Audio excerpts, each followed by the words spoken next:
ये आकाशवाणी रायपुर है। प्रादेशिक समाचार बुलेटिन के साथ मैं निशा नैयर।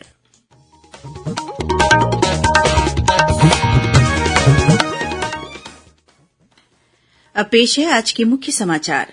राष्ट्रपिता महात्मा गांधी और पूर्व प्रधानमंत्री लाल बहादुर शास्त्री की जयंती पर राष्ट्र उन्हें श्रद्धांजलि अर्पित कर रहा है। प्रधानमंत्री ने गांधी जी को श्रद्धांजलि स्वरूप लोगों से खादी के कपड़े और उत्पाद खरीदने की अपील की। मुख्यमंत्री ने Mahatma Gandhi rural industrial park योजना रीपा का शुभारंभ किया। साथ ही वाटर रिचार्जिंग के क्षेत्र में बेहतर काम करने वाले व्यक्ति और संस्था को अनुपम मिश्र और प्रसिद्ध रंगकर्मी हबीब तनवीर के नाम पर पुरस्कार देने की घोषणा की। राज्यपाल ने अपने वर्धा प्रवास के दौरान आज सेवाग्राम स्थित बापू कुटी का भ्रमण किया। देशवासियों से गांधी जी के दर्शन और संदेश को अपनाने का किया आग्रह। और आयुष्मान पखवाड़े के अंतर्गत आज गांधी जयंती के अवसर पर राज्य के सभी जिलों में एक साथ साइकिल रैली निकाली गई।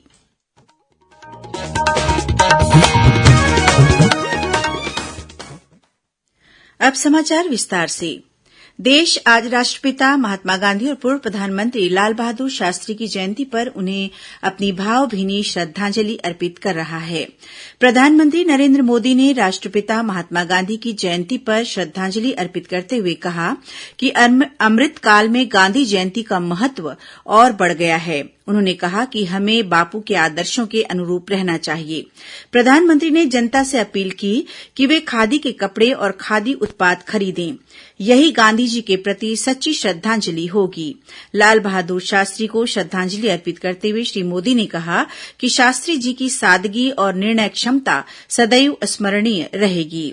इधर राजधानी रायपुर सहित प्रदेशभर में विभिन्न कार्यक्रम आयोजित किए जा रहे हैं। इसी कड़ी में मुख्यमंत्री भूपेश बघेल ने रायपुर स्थित अपने निवास कार्यालय में वीडियो कॉन्फ्रेंसिंग के जरिए राज्य सरकार की महत्वाकांक्षी Mahatma Gandhi rural industrial park योजना रीपा का शुभारंभ किया और विभिन्न जिलों में रूरल इंडस्ट्रियल पार्क के शिलान्यास कार्यक्रम में भी शामिल हुए। इस मौके पर उन्होंने कहा कि राज्य के ग्रामीण क्षेत्रों के चयनित गौठानों को आजीविका केन्द्र के रूप में विकसित करने के लिए वहां Mahatma Gandhi rural industrial park बनाए जा रहे हैं। प्रदेश के प्रत्येक विकासखंड में 2 रूरल इंडस्ट्रियल पार्क बनाए जाएंगे। श्री बघेल ने कहा कि पहले चरण में 300 रूरल इंडस्ट्रियल पार्क विकसित किए जा रहे हैं। वहीं मुख्यमंत्री रायपुर के शहीद स्मारक भवन में संस्कृति और पुरातत्व विभाग द्वारा गांधी, युवा और नए भारत की चुनौतियां विषय पर आयोजित कार्यक्रम में शामिल हुए। उन्होंने इस अवसर पर वाटर रिचार्जिंग के क्षेत्र में बेहतर काम करने वाले व्यक्ति और संस्था को अनुपम मिश्र पुरस्कार देने के साथ ही प्रसिद्ध रंगकर्मी हबीब तनवीर के नाम पर भी पुरस्कार देने की घोषणा की। वहीं विधानसभा स्थित केंद्रीय कक्ष में विधानसभा अध्यक्ष डॉक्टर चरणदास महंत ने गांधी जी की और शास्त्री जी के तैल चित्रों पर माल्यार्पण कर उन्हें श्रद्धा सुमन अर्पित किया। इस मौके पर गांधी जी के प्रसिद्ध भजनों का गायन भी किया गया। इस बीच खादी तथा ग्रामोद्योग बोर्ड गांधी भवन और केयूर भूषण स्मृति परिसर कंकालीपारा में आयोजित 2 दिवसीय निबंध, क्विज और तात्कालिक भाषण प्रतियोगिता का समापन हुआ। इस अवसर पर खादी तथा ग्रामोद्योग बोर्ड के अध्यक्ष राजेंद्र तिवारी ने कहा कि गांधी जी की जितनी आवश्यकता आजादी के पहले थी, उतनी आवश्यकता आज भी है। उन्होंने कहा कि खादी तथा ग्रामोद्योग बोर्ड द्वारा गांधी जी की विचारधारा और सिद्धांतों को आगे बढ़ाने के लिए विभिन्न प्रतियोगिताओं का आयोजन किया जा रहा है। गांधी जयंती के मौके पर प्रदेश कांग्रेस द्वारा छत्तीसगढ़ के विभिन्न जिलों और ब्लॉकों में आज भारत जोड़ो यात्रा निकाली गई। प्रदेश कांग्रेस अध्यक्ष मोहन मरकाम कोंडागांव में निकाली गई भारत जोड़ो यात्रा में शामिल हुए। इससे पहले रायपुर स्थित प्रदेश कांग्रेस कार्यालय में महात्मा गांधी को श्रद्धांजलि अर्पित की गई और कार्यकर्ताओं ने बापू के बताए सत्य और अहिंसा के मार्ग पर चलने की शपथ ली। वहीं आज रायपुर के महापौर एजाज ढेबर ने शास्त्री बाजार में नागरिकों को कपड़े की थैलियां बांटी और पॉलीथीन का दैनिक जीवन में त्याग करने की अपील की। उधर बिलासपुर सहित दक्षिण पूर्व मध्य रेलवे के सभी प्रमुख स्टेशनों में भी विभिन्न कार्यक्रमों का आयोजन किया गया। इस दौरान अधिकारियों और कर्मचारियों द्वारा स्वच्छता अभियान चलाया गया। साथ ही स्टेशनों और प्रमुख स्थानों पर रैली निकालकर गांधी जी के स्वच्छ भारत के संदेश को अपनाने की अपील की गई। अपर महाप्रबंधक विजय प्रताप सिंह और मंडल रेल प्रबंधक आलोक सहाय भी इस कार्यक्रम में शामिल हुए। राज्यपाल अनुसुईया उइके ने अपने वर्धा प्रवास के दौरान आज सेवाग्राम स्थित बापू कुटी का भ्रमण किया। इस दौरान उन्होंने सेवाग्राम परिसर के साथ ही गांधी जी के जीवन दर्शन से जुड़े विभिन्न स्थानों का अवलोकन किया।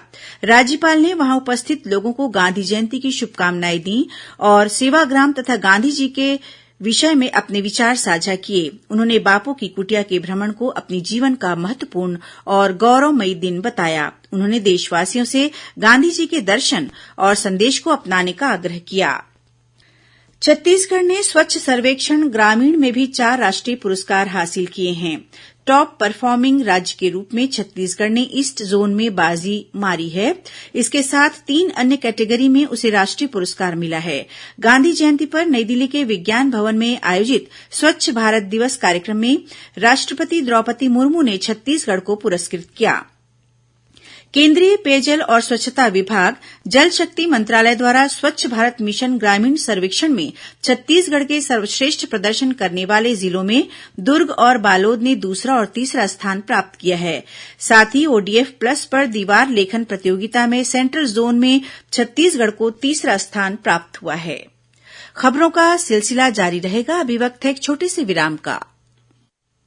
प्रादेशिक समाचार आप आकाशवाणी रायपुर से सुन रहे हैं और अब आगे बढ़ते हैं बाकी के समाचारों की ओर। आयुष्मान पखवाड़े के अंतर्गत आज गांधी जयंती के अवसर पर राज्य के सभी जिलों में एक साथ साइकिल रैली निकाली गई। इस रैली में उच्चतर माध्यमिक शालाओं में पढ़ने वाले विद्यार्थी शामिल हुए।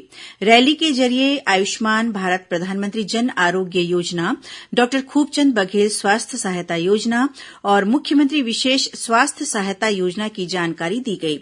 साथ ही आम लोगों को आयुष्मान कार्ड पंजीयन कराने के लिए प्रेरित किया गया। गौरतलब है कि राष्ट्रीय स्वास्थ्य प्राधिकरण के निर्देश पर देश के सभी राज्यों में आयुष्मान पखवाड़े का आयोजन किया जा रहा है। यह पखवाड़ा आगामी 7 अक्टूबर तक चलेगा।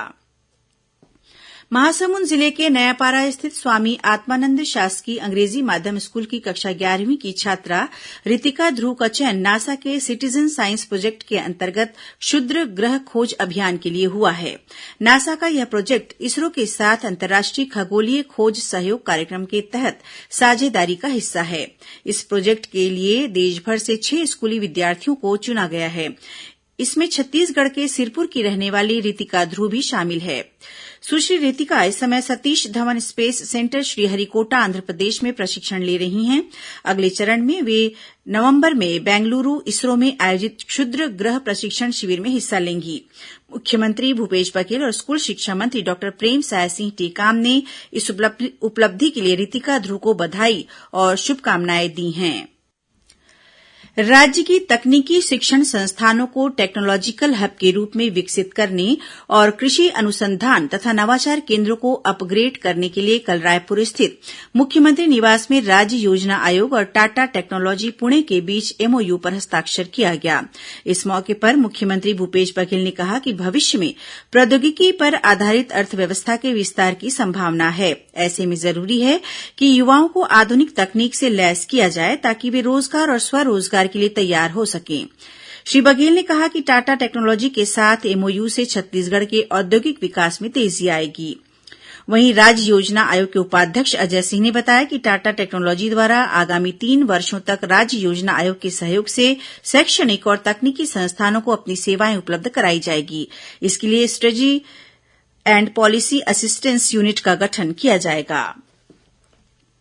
प्रदेश भाजपा अध्यक्ष अरूण साव कल मुंगेली जिले में सेतगंगा मंडल के अंतर्गत ग्राम टेढ़ा धौरा में आयोजित स्वागत समारोह में शामिल हुए। इस मौके पर उन्होंने क्षेत्र के विकास के लिए सांसद मद से 12 लाख रूपये देने की घोषणा की। उन्होंने कहा कि भारतीय जनता पार्टी कार्यकर्ताओं की क्षमताओं के अनुरूप उन्हें दायित्व सौंपती है। श्री साव ने कहा कि भाजपा ही एकमात्र पार्टी है जिसमें छोटे से छोटा कार्यकर्ता भी प्रदेश अध्यक्ष के पद पर पहुंच सकता है। कार्यक्रम में क्षेत्रीय विधायक पुन्नूलाल मोहिले भी शामिल हुए। राजधानी रायपुर के शहीद वीरनारायण सिंह अंतर्राष्ट्रीय क्रिकेट स्टेडियम में खेले गए रोड सेफ्टी वर्ल्ड सीरीज के फाइनल मुकाबले में कल इंडिया लीजेंड्स श्रीलंका लीजेंड्स को 33 रनों से हराकर दूसरी बार चैंपियन बनी। मुख्यमंत्री भूपेश बघेल पुरस्कार समारोह में शामिल हुए। उन्होंने विजेता टीम इंडिया लीजेंड्स के कप्तान सचिन तेंदुलकर को रोड सेफ्टी वर्ल्ड सीरीज 2022 की ट्रॉफी प्रदान की। और अब पेश है मौसम का हाल। आगामी 24 घंटों के दौरान प्रदेश के 1-2 स्थानों पर गरज चमक के साथ बारिश होने और आकाशीय बिजली गिरने की संभावना है। मौसम विभाग से मिली जानकारी के अनुसार प्रदेश के उत्तरी क्षेत्र में खासकर हल्की से मध्यम वर्षा होने की संभावना है। और अब कुछ खबरें संक्षेप में। भाजपा की अगले महीने बिलासपुर में होने वाली महतारी हुंकार महारैली की तैयारियों को लेकर आज दुर्ग जिला भाजपा महिला मोर्चा की बैठक हुई। इस बैठक में रैली में शामिल होने को लेकर चर्चा की गई। राजनांदगांव जिले की चिचोला पुलिस ने ब्राउन शुगर तस्करी करने के आरोप में 3 लोगों को गिरफ्तार किया है। तीनों आरोपी दुर्ग भिलाई के रहने वाले हैं। उनके पास से 19 ग्राम ब्राउन शुगर बरामद किया गया है, जिसकी अनुमानित कीमत करीब 2 लाख रूपये आंकी गई है। और इंदिरा कला संगीत विश्वविद्यालय खैरागढ़ और शासकीय शिवनाथ साइंस कॉलेज राजनांदगांव के बीच एक महत्वपूर्ण समझौता हुआ है। इस समझौते के तहत दोनों संस्थान अपने उपलब्ध संसाधनों के अनुरूप शैक्षणिक गतिविधियों को साझा करेंगी। अंत में मुख्य समाचार एक बार फिर। राष्ट्रपिता महात्मा गांधी और पूर्व प्रधानमंत्री लाल बहादुर शास्त्री की जयंती पर राष्ट्र उन्हें श्रद्धांजलि अर्पित कर रहा है। प्रधानमंत्री ने गांधी जी को श्रद्धांजलि स्वरूप लोगों से खादी के कपड़े और उत्पाद खरीदने की अपील की। मुख्यमंत्री ने Mahatma Gandhi rural industrial park योजना रीपा का शुभारंभ किया। साथ ही वाटर रिचार्जिंग के क्षेत्र में बेहतर काम करने वाले व्यक्ति और संस्था को अनुपम मिश्र और प्रसिद्ध रंगकर्मी हबीब तनवीर के नाम पर पुरस्कार देने की घोषणा की। राज्यपाल ने अपने वर्धा प्रवास के दौरान आज सेवाग्राम स्थित बापू कुटी का भ्रमण किया। देशवासियों से गांधी जी के दर्शन और संदेश को अपनाने का किया आग्रह। और आयुष्मान पखवाड़े के अंतर्गत आज गांधी जयंती के अवसर पर राज्य के सभी जिलों में एक साथ साइकिल रैली निकाली गई। इसी के साथ प्रादेशिक समाचार बुलेटिन समाप्त हुआ। नमस्कार।